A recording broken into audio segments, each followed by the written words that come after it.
Now, that's very easy to see, but completely impractical, especially as a beginner guitar player, to play. So what we do is we take some of the notes that are up higher here, instead of playing C, D, E, F, G, A, B, C, or 1, 2, major 3, 4, 5, 6, and the major 7, and 1. What we do is we take these two notes and play them in the same pitch, but in a different place on the guitar. What we're going to do is we're going to take 1, 2, 3, the 4, 5, and 6, 7, and 1, and we're going to move them 5 frets back and 1 string over. So here's our C, D, and E, or 1, 2, and 3 notes from the scale. And we're going to take 4, 5, and 6, F, G, and A, and we're going to move them 1, 2, 3, 4, 5 frets back and 1 string over, and play the same pitch, play them in the same pitch, but in a different location. Now we can play C, D, E, then F, G, A in the same position, the same frets. We're going to take our B and our C and move them 1, 2, 3, 4, 5 frets back and 1 string over. And then do it one more time with our B and C, because that's still a little inconvenient.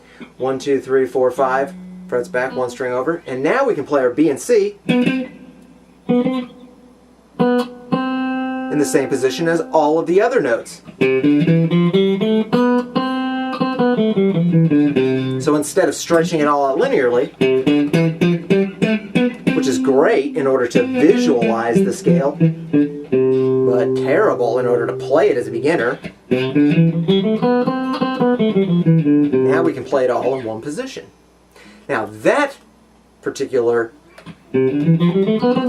fretboard shape can be problematic for beginners also. So what I want to do is I want to take some of these notes, I want to take particularly the E and the A, and move them 1, 2, 3, 4, 5 frets back and 1 string over, so that instead of playing C, D, E like that, I'm going to play it like this. C, D, E, and then F and G remain the same, but instead of playing A over here, I play it over here.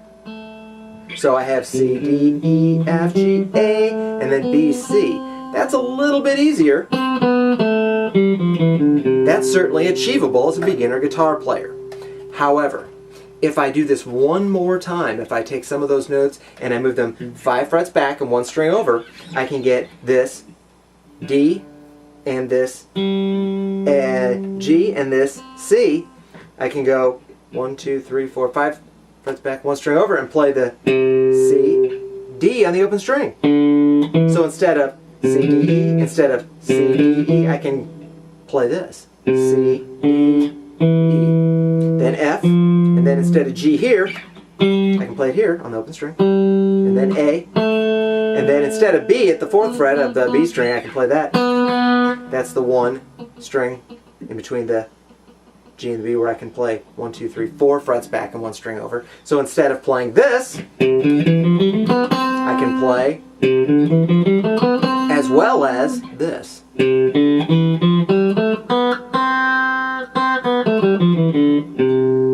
And that is where I started this entire series of lessons.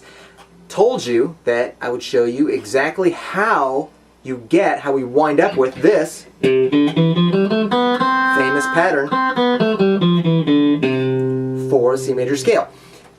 So, it's important that you eventually be able to play all of that stuff, that you understand at least how to visualize and see all those C major scale patterns, all those major scale patterns all over the fretboard. However, it is of crucial importance that you at least be able to play this pattern as a beginner guitar player. The C major scale is formed like that and shaped like that on the guitar because of the intervals, because a major scale is a pattern of 1, 2, 3, 4, 5, 6, 7, 1. 8 notes that are specific distances apart. Whole step, half step, whole step, half step. But if we translate all of that linear pattern into fretboard patterns on the guitar that are in different locations but the same pitch,